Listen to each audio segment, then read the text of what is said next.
कि प्रत्येक घर के अंदर गौ माता होना ही चाहिए।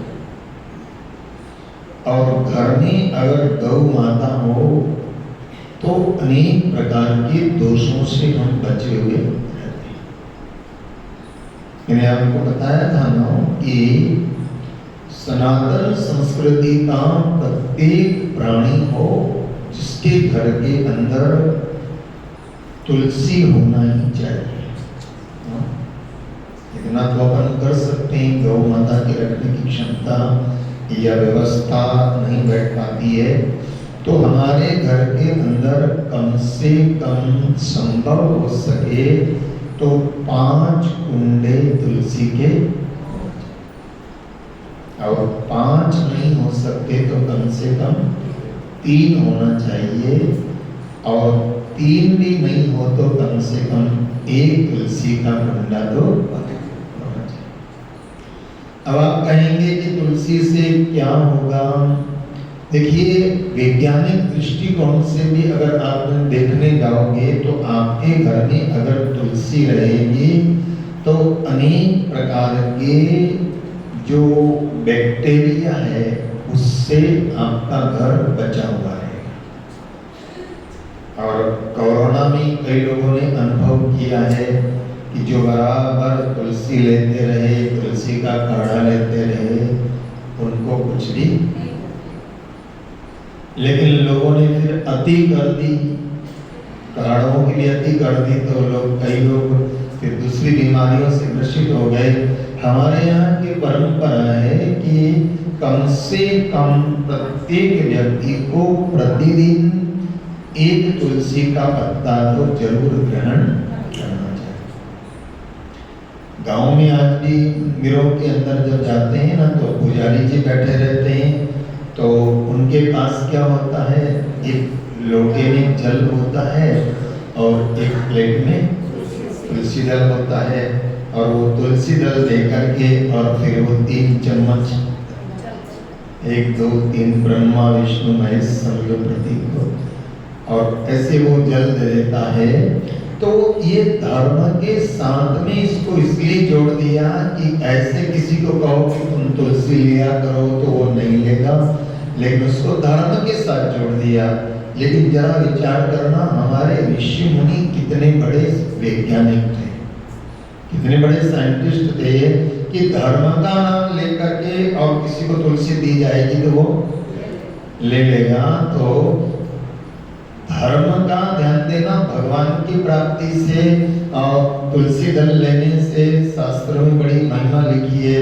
लेकिन तुम न मानो तो मत मानो, लेकिन कम से कम इतना तो है कि रोज तुलसी दल तुम्हारे शरीर में प्रवेश करता रहेगा तो कम से कम अनेक बैक्टीरिया से हम बचेंगे। तुलसी पान अगर जाएगा तो बैक्टीरिया से अनेक बीमारियों से बचे हुए रहेंगे। तो ऐसे ही हमारे यहाँ की परंपरा में ये कि भगवान ने व्यवस्थाएं दी है, तो प्रत्येक घर के अंदर गौ पालन होना चाहिए। लेकिन धीरे धीरे परंपराएं बदल गई।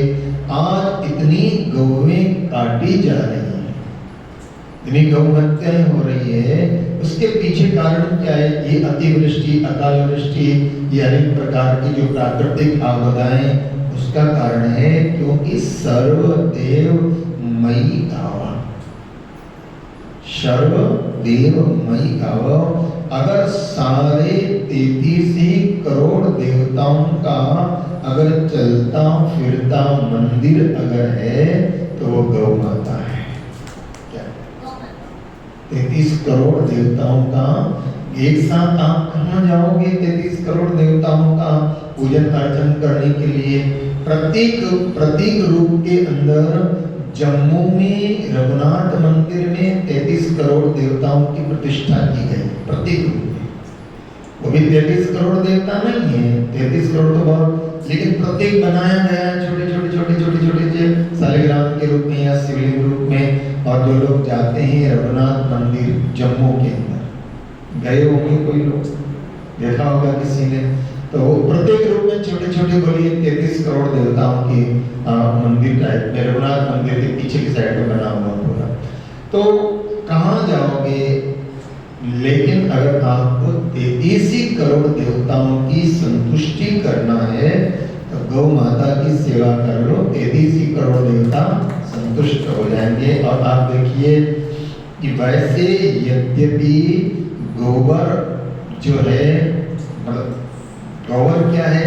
गोबर जो है वो गौ माता की मल है ना, मल अपवित्र जाना जाता है, लेकिन एक माता है गौ माता कि जिसका गोबर भी पवित्र है। व्यक्ति का, पुरुष का, मनुष्य का मल अगर हाथ में आया तो 10 दफे आप धो लो, वरना तो भी मन में ऐसा रहता है। लेकिन गौ माता का जो गोबर है, तो गौ माता के पंचगव्य भी देखिए, गोबर भी, गौमूत्र भी, गौ दूध भी, गौ दही भी और गौ घृत भी। ये जो 5 वस्तु होती है इसको क्या कहते हैं? पंचगव्य। और अशुद्ध से अशुद्ध जगह को अगर शुद्ध करना हो, अशुद्ध से अशुद्ध जगह को अगर शुद्ध करना हो तो पंचगव्य का आप उपयोग करो। पंचगव्य अगर गोबर मिल जाए और गौमूत्र मिल जाए तो उसका कहना ही क्या है। और आज भी गांव के अंदर अगर कहीं पूजा पाठ विद्वान करवाता है तो वो क्या कहता है कि भैया गौ का अगर गोबर मिल जाए, गौ का गौमूत्र मिल जाए तो वहां तुम लिपण कर देना, वहां हवन कुंडी बनाई है। तो गौमूत्र के अंदर कहा गया है कि गंगा जी का वास, गौमूत्र में क्या है? गंगा जी का वास। और आज भी विज्ञान ने ये साबित कर दिया है कि कैंसर जैसी बीमारियों के अंदर गौमूत्र बहुत काम कर रहा है। विज्ञान ने साबित किया कि गौमूत्र के अंदर ये खासियतें हैं कि कैंसर के कीटाणुओं को भी नष्ट करने की क्षमता किसमें है? गौमूत्र के अंदर, गौ अर्घ के अंदर है। तो ऐसे गौ माता सर्वदेव मैया। तो राजा चंद्रसेन की नगरी के अंदर उस ब्राह्मण ने एक गौ माता का पालन किया हुआ है। उसके घर में छोटा सा गौस्थान बना हुआ है और कुछ गौएं निवास करती है, और उसमें एक गौ है जिसका नाम है बहुला। और ये बहुला जो है ये पूर्व जन्म की कोई तपस्विनी है। पूर्व जन्म की क्या है? तपस्विनी है। और प्रारब्धवश है तो गौ की पशु योनि गिनी जाती है, लेकिन प्रारब्धवश उसे गौ की योनि में प्राप्त जाना पड़ा, लेकिन उसे पूरा का पूरा पूर्व जन्म की सारी स्मृतियां शेष। आज भी देखो आप, कई बार ऐसा होता है, कई गौशालाओं के अंदर देखा गया है, कई जानवरों को देखा गया है कि वो जानवर इतना समझते हैं कि जितना मनुष्य भी, जानवर भी इतना समझते हैं कि मनुष्य नहीं समझते हैं। तो कोई प्रारब्धवश वो पशु योनि में चले गए हो, लेकिन उनकी समझ रहती है। तो ये बहुला जो है ये पूर्व जन्म की कोई तपस्विनी रही और पूर्व जन्म की स्मृतियां है। और वही बहुला गैया एक बार रोहित गिरी जो यमुना जी के किनारे पर है, रोहित गिरी पर्वत जो है, उसी पर्वत के निकट वो गौ माता घास चरते चरते पर्वत की श्रृंखलाओं की ओर आगे बढ़ रही थी। तो उसी वन में रहने वाला एक वनराज सिंह, बहुला गाय अकेली है और वनराज सिंह गर्जना करता हुआ उधर से आ गया है। और वो गर्जना करता हुआ आ रहा है और बहुला को आकर के उसने अपने दांतों से गैया को पकड़ लिया। बहुला गाय को उसने सिंह ने पकड़ लिया है और अब गैया, बहुला गैया उस वनराज सिंह को कह रही है। पूर्व समय में, पूर्व युगों के अंदर जानवर एक दूसरे की भाषा समझते थे और मनुष्य भी जानवरों की भाषा समझते थे। आप जानते हो महाभारत के पात्रों के अंदर पांडवों में एक पात्र है सहदेव। क्या नाम उनका? सहदेव। और सहदेव जो है वो पक्षियों की भाषा, पशुओं की भाषा समझता था। प्रसंगानुकूल एक बात आपको बताएंगे कि क्या आगे इसमें विश्राम सागर में आगे एक कथा है जिसमें बताया गया है कि वहां जब जिस समय महाभारत का युद्ध प्रारंभ होने वाला था, महाभारत का युद्ध प्रारंभ होने वाला था, उस वक्त में महाराज युधिष्ठिर जो है जा रहे हैं जगह का चूज करने के लिए, और उस वक्त में कुछ जो है गिद्ध लोग आपस में चर्चा कर रहे हैं। गिद्ध लोग आपस में चर्चा कर रहे हैं उनकी अपनी भाषा के अंदर। बड़ा प्यारा प्रसंग है महाभारत के अंदर। वो गिद्ध लोग आपस में चर्चा कर रहे हैं, वो बोल रहे हैं। तो महाराज युधिष्ठिर ने उस वक्त में सहदेव से कहा, सहदेव बताओ ये क्या बोल रहे हैं,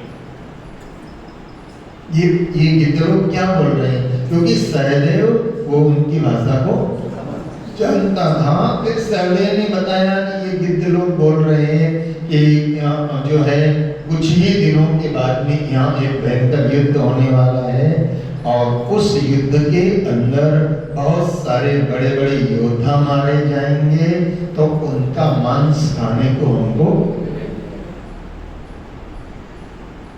मांस को युद्ध उस मैदान के अंदर किसी एक तेली को गाड़ दिया गया था, उसका मांस वो गिद्ध खाना चाहते थे, उसका मांस को शिकार वो सियार खाना चाहते थे। तो एक बड़ा सियार उनको मना कर रहा है कि इसका मांस मत खाओ। बड़ी प्यारी कथा हो, इसका मांस मत खाओ। बोले इसका मांस खाने से क्या होगा? बोले ये भक्ति से विहीन है, जो है धर्म से विहीन है, और इसका मांस खाएंगे तो हमारा जीवन भी अपवित्र हो जाएगा। थोड़े दिन ठहरो, यहाँ युद्ध होने वाला है, और उस युद्ध के अंदर बड़े बड़े योद्धा मारे जाएंगे, उनका मांस खाने को हमको मिलेगा। तो फिर महाराज युधिष्ठिर ने कहा ये जानवर आपस में जो बात कर रहे हैं, आगे इनको तुम अपनी भाषा में पूछो, तुम इनको उनकी भाषा बोल करके पूछो कि वो युद्ध तो होगा, लेकिन उस युद्ध में विजय किसकी होगी? महाराज युधिष्ठिर ने सहदेव से कहा तुम पूछो, और फिर सहदेव ने पूछा कि वो युद्ध तो होगा, वो उनकी भाषा बोल रहा है, वो जानवर क्या समझ रहे हैं कि हमारा ही कोई जानवर बोल रहा है। तो सहदेव ने पूछा कि युद्ध में विजय किसकी होगी? तो वो गिद्ध लोग कहते हैं कि जिधर योगेश्वर कृष्ण होंगे उनकी विजय। जहां धर्म होगा, ये तो धर्मस्थ ततो जय। तो कहने का मतलब है कि जानवरों की भाषा पहले समझते थे, अब नहीं समझ पाते।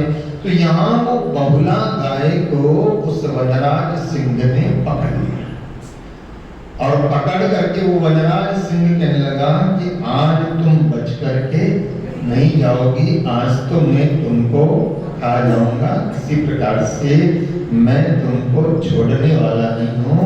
तो वो बहुला गैया, उसकी आवाज सुन करके बहुला गैया की आंखों में से अश्रु बहने लगे।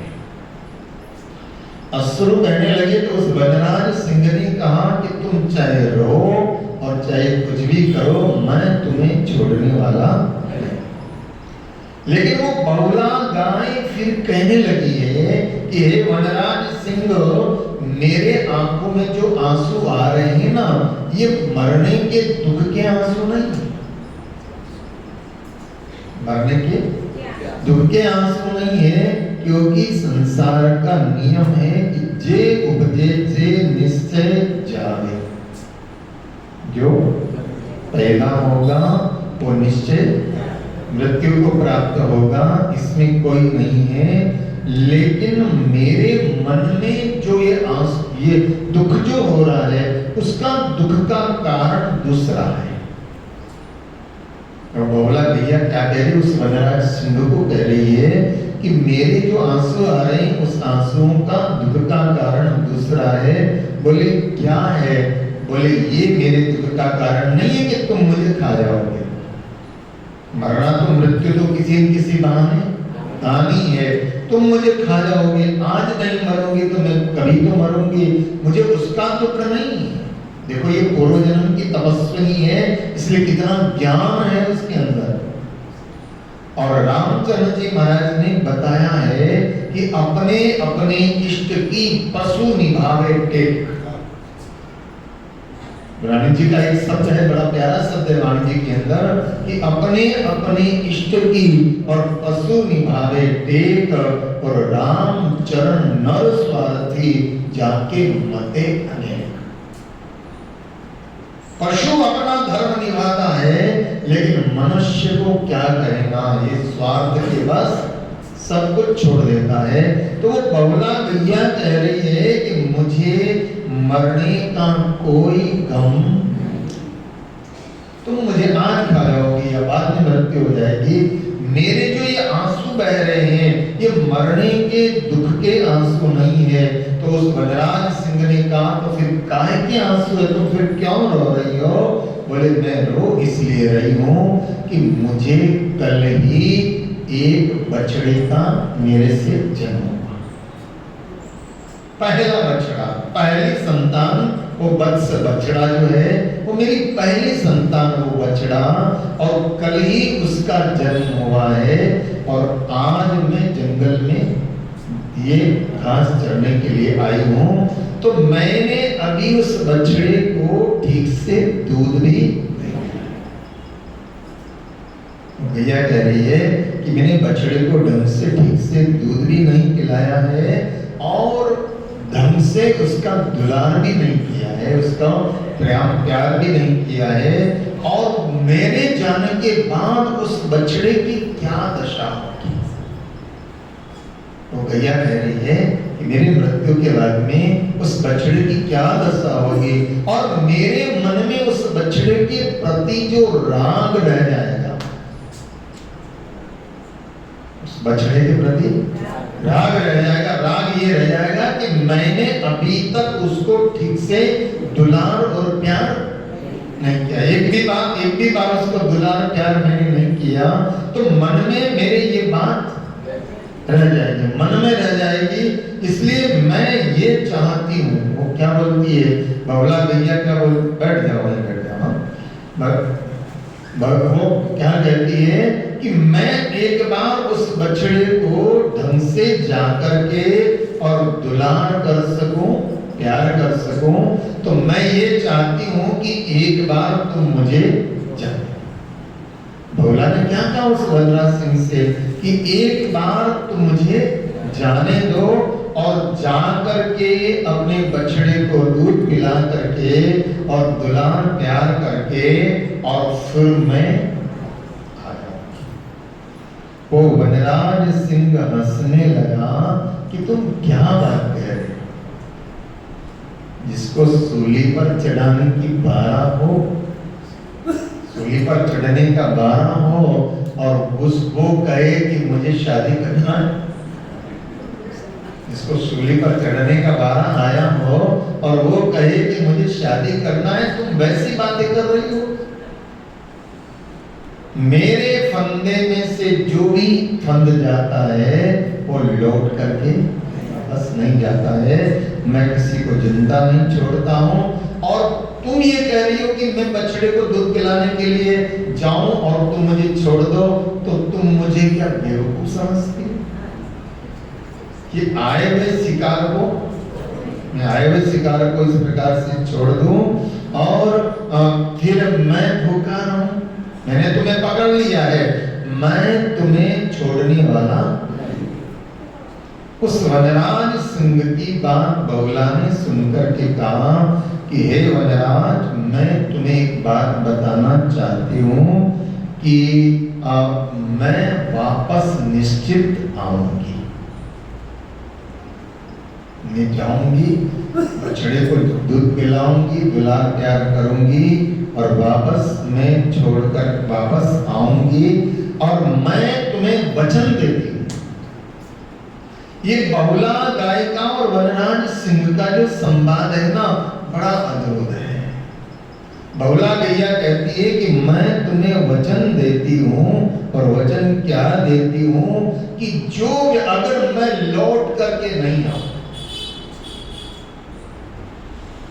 जो व्यक्ति किसी को वादा करके, किसी को कह करके और फिर जाता है ना, उसके पाप क्या होते हैं ये बता रहे हैं।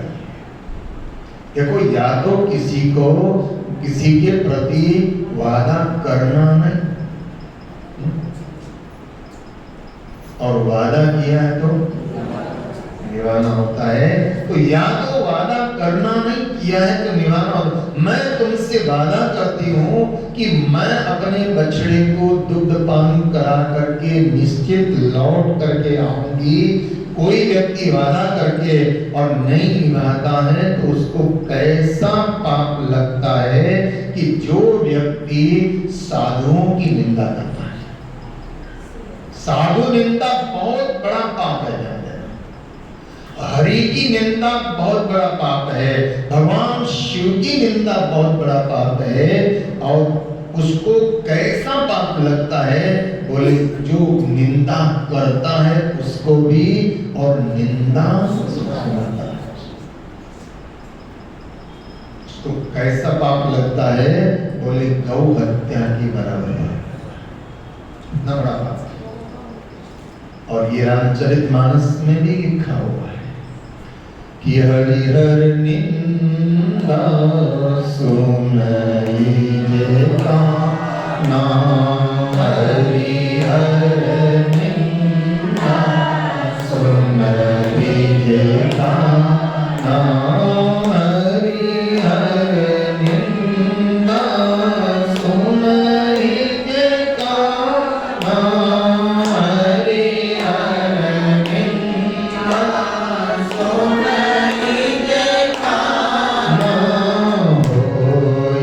पाप गौरात समाना, होई पाप गौरात समाना। श्री राम जय राम, जय जय राम, श्री राम जय राम, जय जय राम, श्री राम जय राम, जय जय राम, श्री राम जय राम, जय जय राम। जय गुरुदेव, जय जय गुरुदेव, जय गुरुदेव, जय जय गुरुदेव, जय गुरुदेव, जय जय गुरुदेव, जय गुरुदेव, जय जय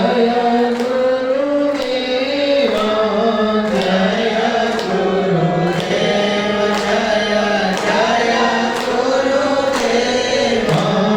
राम चरण की सतगुरुदेव, राम चरण की सतगुरुदेव,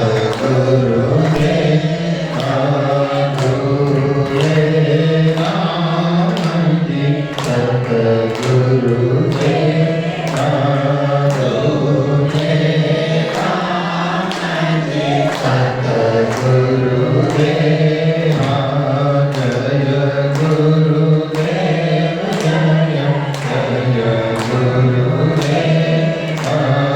गुरुदेव, जय गुरुदेव,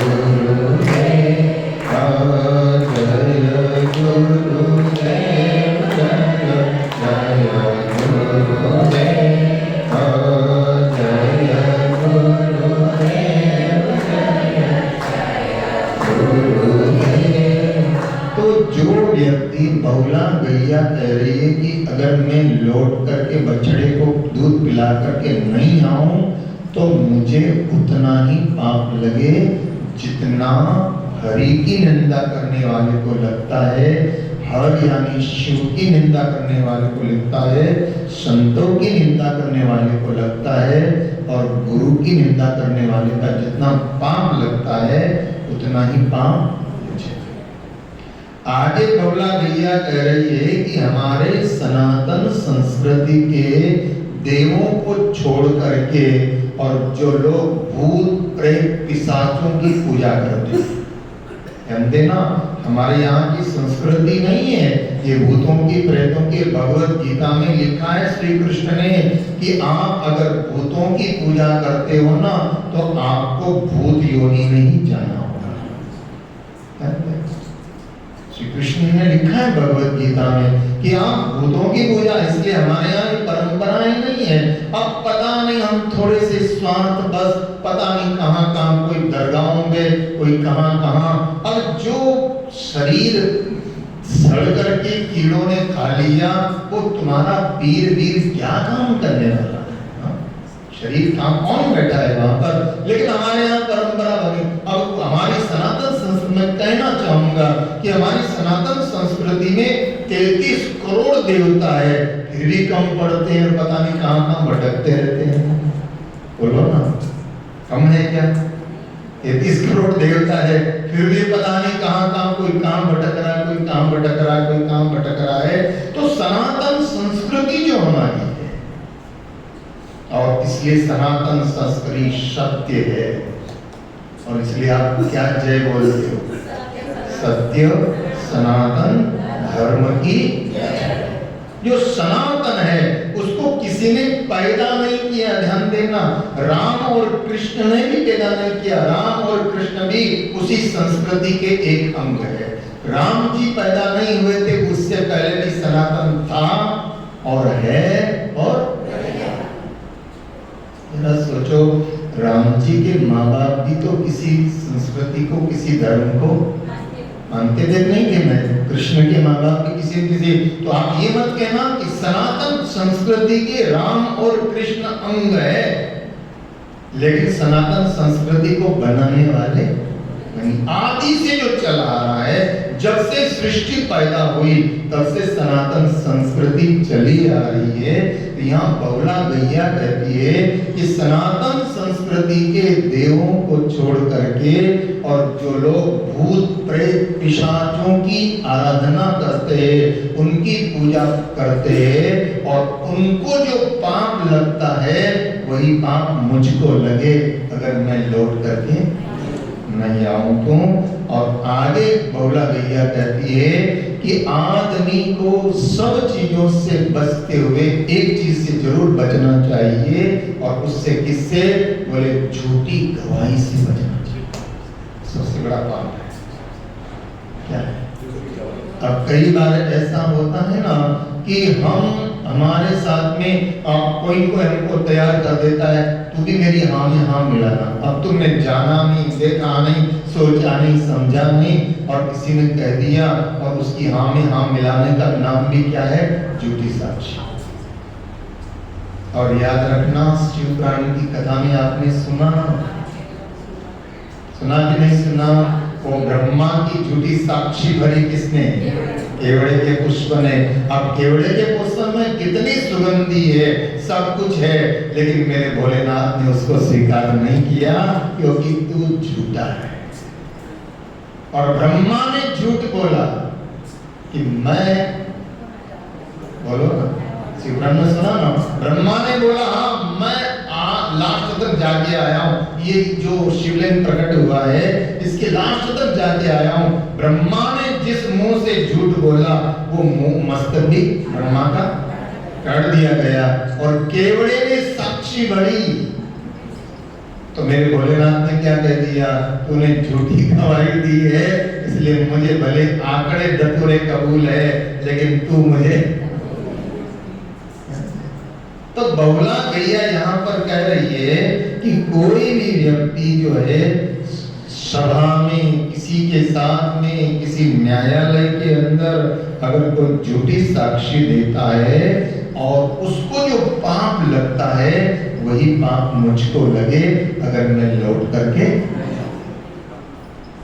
आगे बबला भैया कहती है कि हमारी सनातन संस्कृति का एक अंग है, और वो एक अंग क्या है कि हमारे यहाँ देव कहे गए मातृदेवो भव, पितृदेवो भव, आचार्य देवो भव और अतिथि देवो भव। कितने देव हुए? 4 हुए। और 5वां परस्पर देवो भव। लेकिन परस्पर देवो वाली बात तो तुम छोड़ दो, लेकिन माता देव है, पिता देव है, आचार्य देव है, और चौथा अतिथि देव है।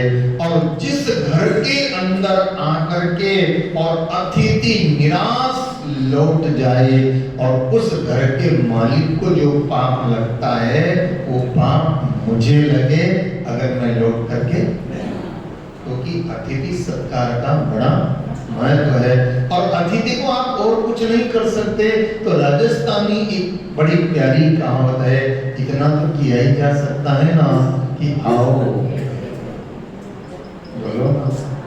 कई लोग तो किसी के यहाँ कोई आ जाए ना मेहमान तो माथा चढ़ जाता है, ये कहां से आ रहे हैं। सारी देवियां ऐसी नहीं होती, मेरी माताएं तो सब 99% तो अच्छी होती, बाकी 1-8% ऐसी भी होती है ना। ये आ गए, मैं तो घर का काम काज करते करते थक गई और अभी निपटी लिए आ गए, अब इनका और भोजन बनाना पड़ेगा। तुमको अन्नपूर्णा ऐसे ही नाम नहीं दे दिया है, बोलो ना दे दिया, क्या नाम दिया? अन्नपूर्णी महापूर्णी। यानी कई बार इस बात को काम होगा कि बहन ने भोजन बनाया, बड़ा सुंदर भोजन बनाया, बड़ा अच्छा भोजन बनाया, खीर बनाई, पूड़ी बनाई और भी सब्जियां बनाई, सब कुछ बनाया और आने वाले अतिथियों को खिलाया। और खिलाते खिलाते 2 अतिथि और आ गए, उनको भी खिलाया और सारा भोजन, और वो अकेली जीवनी बाकी रह गई और भोजन पूरा हो गया। लेकिन वो सोचती है कि भोजन तो पूरा हो गया, इतने लोग जीव गए, अब मेरे अकेली के लिए क्या मैं भोजन बनाऊं। रात के 2 पराठे पड़े हुए हैं, अचार से खाकर के लिए जो खुश हो जाती है उसको अन्नपूर्णा कहा जाता है। वो क्या सोचती है, मेरे अकेली के लिए क्या बनाऊं, रात के 2 पराठे पड़े, सब्जी नहीं बची तो अचार से खा लूंगी। और वो खिला करके जो राजी होती है, ध्यान देना, जो खिला करके खुश होती है उसी को अन्नपूर्णा कहा जाता है। और अन्नपूर्णा क्या है? जो खिला करके अपने दुख में रोने वाले मुस्कुराना सीख ले, और दूसरे के दुख दर्द में तू आंसू बहाना सीख ले। कि जो खिलाने में मजा है आप खाने में नहीं, और जिंदगी में तो किसी के काम आना सीख। तो बहुला गैया गौ माता कह रही है कि जिसके घर पे अतिथि निराश लौट करके चले जाए, घर आने वाले अतिथि का कोई सत्कार न हो और उसको जो पाप लगता है वो पाप मुझे लगे अगर मैं लौट करके। आगे कह रही है कि व्यक्ति को जिंदगी में हमेशा कोशिश करना चाहिए कि हमारे को सत्संग का आश्रय चाहिए। फिर कहना चाहूंगा कि सत्संग से आपकी परिस्थितियां बदले या न बदले, लेकिन सत्संग से आपकी मनस्थितियां जरूर बदल जाती है, आपकी सोच जरूर बदल जाती है, आपका चिंतन जरूर बदल जाता है। सत्संग से क्या बदलता है? परिस्थितियां बदले कि न बदले, परिस्थितियां तो वही हो सकती है, लेकिन मनस्थितियां, हमारा सोच, हमारा चिंतन जरूर बदल जाता है। और इसलिए कहा गया है, रामचंद्र जी महाराज की वाणी का सूत्र है कि जो सुख है सत्संग सो नहीं दूसरी ठाम, हरि चर्चा श्रवणा सुनो और रसना कुछ रो राम, कृष्णा उचरो राम नहीं कोई धोखा धंधा, और संत छुड़ावे जगत काटी आशा का फंदा। राम चरण आनंद अति निर्भय आठों याम, जो सुख है सत्संग में सो नहीं दूसरी नाम। तो सत्संग का आश्रय लेना चाहिए, सत्संग करना चाहिए, सत्संग करवाना चाहिए। लेकिन बहुला गैया कह रही है कि ऐसा सत्संग में लोगों को आनंद मिलता है और उस भगवान की कथा में आनंद मिलता है, और ऐसी कथा में जो आदमी विक्षेप डालता है उसका बहुत बड़ा पाप है। कथा का आयोजन करना चाहिए, लेकिन जहां आयोजन हो रहा है, जहां भगवत चिंतन हो रहा है, जहां भगवान की कथा हो रही है, वहां सत्संग होता है, लेकिन कई लोग ऐसे होते हैं कि उसमें भी बिगड़ डालने की कोशिश करते। तो हरि की कथा हो तो द्वंद मचावे, जहां भगवान की कथा हो रही हो, हरि कथा हो रही हो, सत्संग हो रहा हो, और वहां आकर के जो विक्षेप डाले, बिगड़ डाले, और उसको जो पाप लगता है वही पाप मुझे लगे अगर मैं लौट करके नहीं आऊं तो। इसलिए हे वनराज, मैं इतने शपथ ग्रहण करके कह रही हूं, और माता पिता की सेवा न कर, संतान को सेवा करना चाहिए, लेकिन जो संतान माता पिता की सेवा नहीं करती है और उस संतान को जो पाप लगता है वही पाप मुझे लगे अगर मैं लौट करके नहीं आऊं। और कोई व्यक्ति किसी को विश्वास दे करके और विश्वासघात करता है, किसी को विश्वास दे करके और विश्वासघात करता है, और उस विश्वासघाती को जो पाप लगता है वही पाप मुझे लगे अगर मैं लौट करके नहीं आऊं। मैं आप तुमको वचन देती हूँ। और इस प्रकार से बहुला मैया ने उस गणराज सिंह को सत्संग दे करके, चर्चा दे करके कहा, मैं निश्चित लौट करके और तुम मुझे ग्रहण कर लेना। बस मेरे मन में यही है, क्योंकि मेरे ये संतान बछड़ा जो हुई है, बस उसी के प्रति थोड़ा सा मेरा लगाव है, थोड़ा सा मोह है, और उस मोह से मैं निवृत्त होना चाहती हूँ।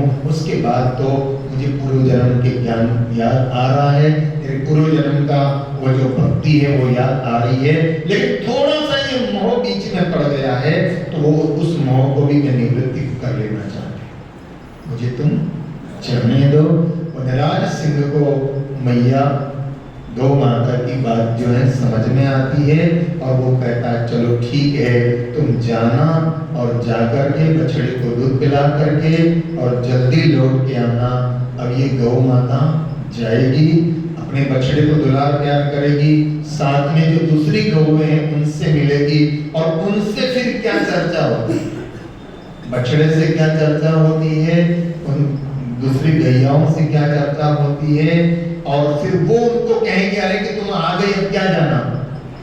तो उनको क्या कहती है कि नहीं नहीं ऐसा नहीं, मैं तुमको बताऊंगी कि वचन दे करके और उसको तोड़ने वाले का काम पाप होता है। वो बहुला गैया दूसरी गैयाओं को उपदेश देगी, बछड़े को क्या समझा के, और लौट करके वनराज सिंह के पास में आएगी।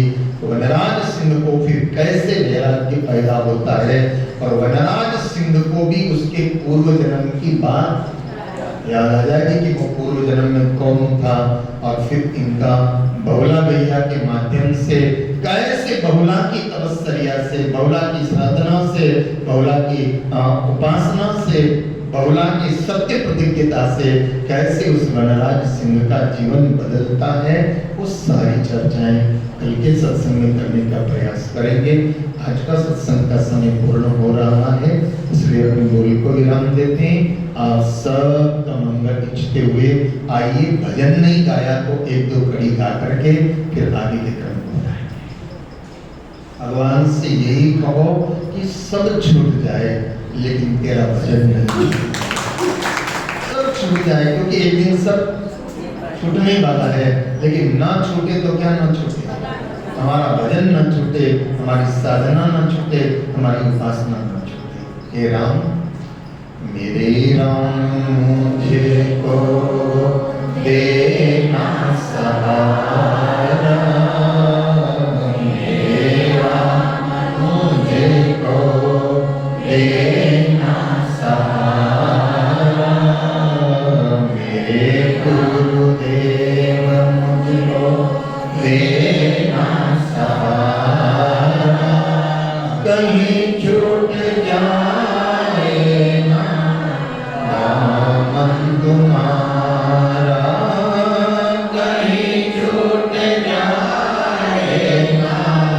दामन तुम्हारा, मेरे राम मुझको देना सहारा, मेरे राम मुझको देना सहारा, कहीं छूट जाए ना दामन तुम्हारा, कहीं छूट जाए ना दामन तुम्हारा, तेरे रास्ते से हटाती है दुनिया, तेरे रास्ते से हटाती है दुनिया, इशारों से मुझे तो बुलाती है दुनिया, इशारों से मुझे तो बुलाती है दुनिया, न समझो मैं जग का ये झूठा इशारा, न समझो मैं जग का ये झूठा इशारा, कहीं छूट जाए ना दामन तुम्हारा, कहीं छूट जाए ना दामन तुम्हारा, मेरे गुरुदेव मुझको देना सहारा, मेरे गुरुदेव मुझको देना सहारा, कहीं छूट जाए ना दामन तुम्हारा, कहीं छूट जाए ना दामन तुम्हारा, तेरे रास्ते से हटाए न कोई, तेरे रास्ते से हटाए न कोई, लगन का ये दीपक बुझाए न कोई, लगन का ये दीपक बुझाए न कोई, तुम्ही मेरी नैया को तुम्ही हो किनारा, तुम्ही मेरी नैया हो तुम्ही हो किनारा,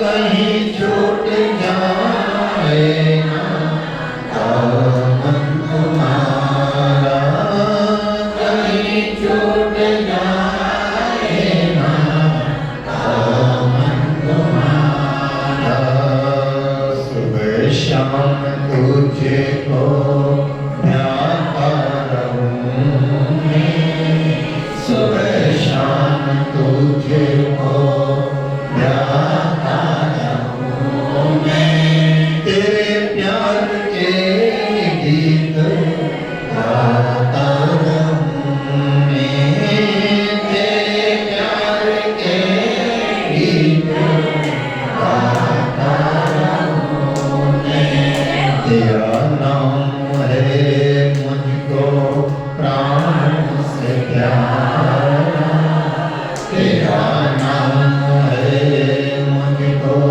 प्राण से प्यारा, कहीं छूट जाए ना दामन तुम्हारा, कहीं छूट जाए ना दामन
छूटे, जग छूटे, सब छूटे, लेकिन तेरा नाम कभी न छूटे। हाँ?